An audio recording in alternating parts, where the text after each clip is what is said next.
Hello friends, in previous lecture we have studied linear movement guideways and various encoders used in CNC machines. In this lecture we will discuss linear induction motor and tachometers. So first we discuss what are the linear motors. Linear motors are electric induction motors that produce motion in a straight line rather than rotational motion. Okay म्हणजे काय आहे motion linear motors are the electric induction motors that produce motion in straight line, not in rotational motion, rotary motion. In traditional electric motor the rotor spins inside the stator, and in linear motor the stator is unwrapped and laid out flat and the rotor moves past it in a straight line. म्हणजे काय केलेलं आहे याच्यामध्ये in traditional electric मोटरमध्ये rotor आहे तो काय inside the स्टेटरच्या स्पिन होतोय, आणि ह्या लिनियर मोटरमध्ये काय आहे जो आपण स्टेटर आहे जो ट्रॅडिशनल मोटरमधला तो स्टेटर काय केलेला आहे कट केलेला आहे आणि तो फ्लॅट सरफेसवरती ॲज्युम करा की फ्लॅट सरफेसवरती ठेवलेला आहे आणि तो स्ट्रेट लाईन आहे. म्हणजेच काय linear induction motor is a special type of induction motor used to achieve rectilinear motion rather than rotational motion as in case of conventional motors. Linear induction motors are quite an engineering marvel to convert a general motor for a special purpose with more or less similar working principle. Okay, so let's discuss its construction. This construction is similar to three-phase induction motor. बरोबर same आहे, फक्त आपण three phase induction मोटरमध्ये दोन main कोणते part असतात, stator and the rotor. आता ह्याच्यामध्ये आपण काय करू, suppose if we cut the stator of induction motor. काय केलं आपण, if we cut the stator of induction motor and lay on a flat surface. आपण तो काय केला फ्लॅट सरफेसवर वरती बसला आपण फिगरमध्ये बघतोय. तर काय होणार, it forms a primary circuit किंवा primary system of the linear induction motor. म्हणजे जो रोटर आहे स्टेटर आहे इंडक्शन मोटरचा तो आपण कट केला, फ्लॅट सरफेसवरती ठेवला, त्यामुळे आपल्याला काय मिळालं, it forms a primary system of a linear induction motor.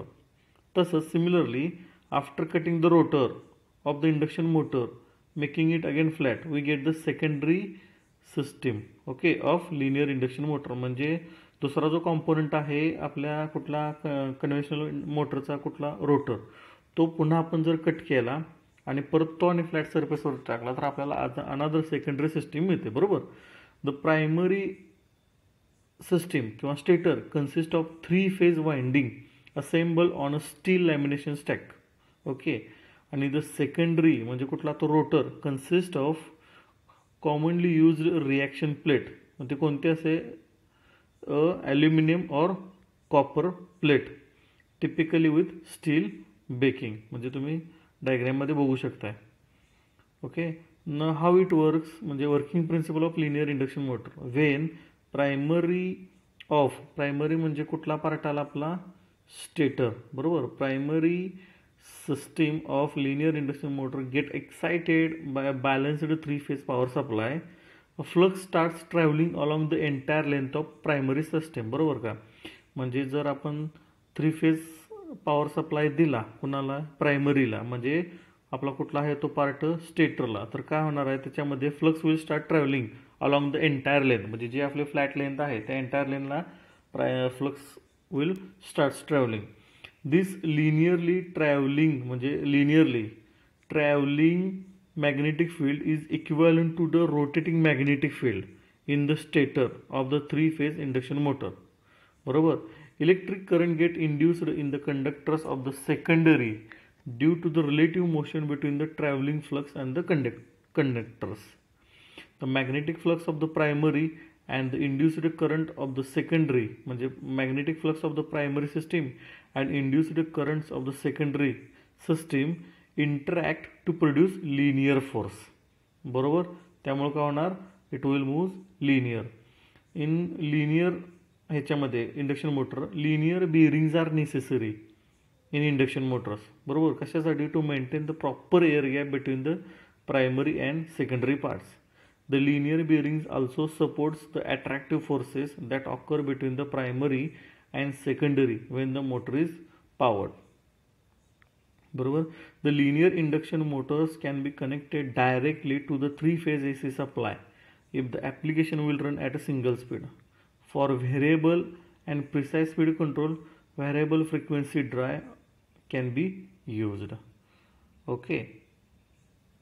Next ahead, so these are the advantages of linear induction motor.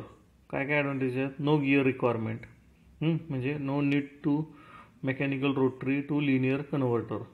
Directly आपल्याला लिनियर मुवमेंटच मिळणार आहे.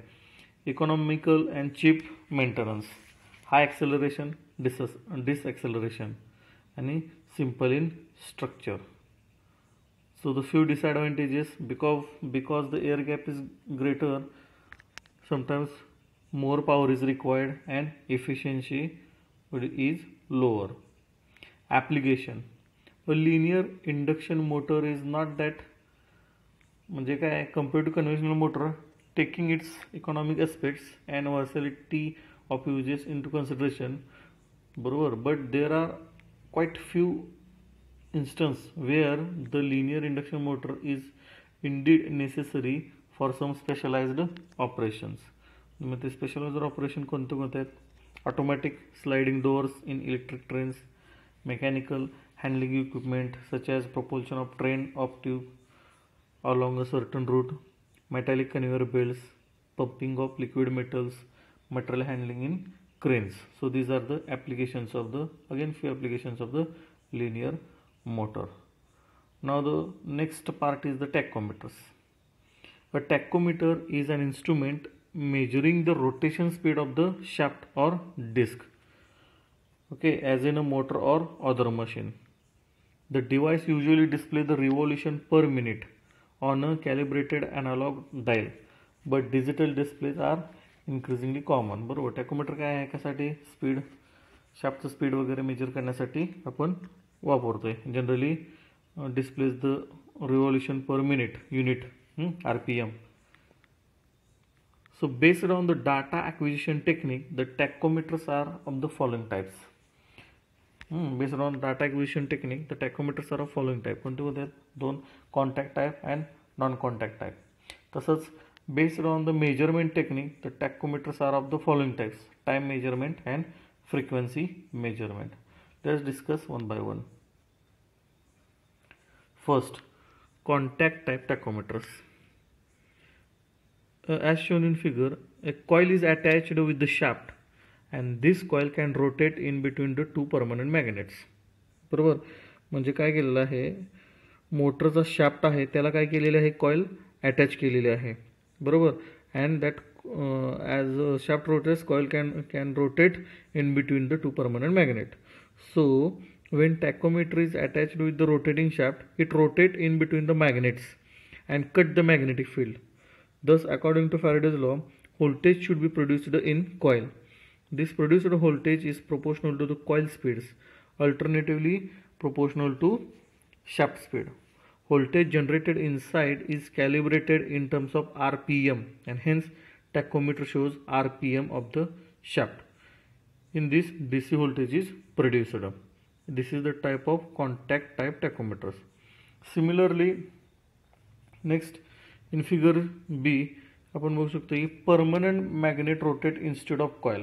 बरोबर. प्रिव्हियस ह्याच्यामध्ये काय होत होतं? कॉईल इज रोटेटेड, म्हणजे आपण शॅफ्टला कॉईल अटॅच केलेली अँड कॉईल इज रोटेटेड. आणि ह्याच्यामध्ये काय होतं? Permanent magnet rotate instead of coil. Coil हे फिक्स आहे आणि परमनंट मॅग्नेट रोटेट होते. आणि ह्याच्यामध्ये ह्याच्या पाठीमागं काय होतं? जर DC व्होल्टेज जनरेट होत होतं, ह्याच्यामध्ये AC व्होल्टेज बरोबर काय होते? प्रोड्यूस होते. बाकीची जी प्रोसिजर आहे ती सेमच. Non contact type digital tachometer. Tachometer that does not need any physical contact with the rotating shaft is called as non contact digital tachometer. बरोबर. म्हणजे no any physical contact between the rotating machine आणि digital tachometer, त्याला आपण काय होतं? Non contact type digital tachometer. ह्याच्यामध्ये काय? In this type a laser or optical disc is attached to the rotating shaft and it can be read by and IR beam म्हणजे infrared beam or laser beam which is directed by tachometer. This type of tachometer can measure from 1 to 99,999 rpm revolution per minute. The measurement angle is less than 120 degrees and the tachometer have 5-digit LCD. These type of tachometers are efficient, durable, accurate and again compact, also visible from long distance. These are the non-contact type digital tachometers. Time measurement digital tachometer. A tachometer that calculates the speed by measuring the time interval between the incoming pulses is known as time-based digital tachometer. The resolution of this tachometer is independent of the speed of the measurement and it is more accurate for measuring low speed. And last is the frequency measurement digital tachometer. A tachometer that calculates the speed by measuring the frequency of pulses is called as the frequency based digital tachometer. Means name itself indicates it depends upon the frequency. Okay, so tachometer काय करणार आहे, it calculate the speed by measuring frequency of pulses. त्याला frequency measurement digital tachometer. In this type tachometer is designed by using a red LED and the revolution of this tachometer depends on the rotating shaft and it is more accurate for measuring high speed. These tachometers are low cost and having high efficiency, which is in between 1 Hz to 12 Hz. Okay, in this way our in lecture series we completed the first chapter. Thank you.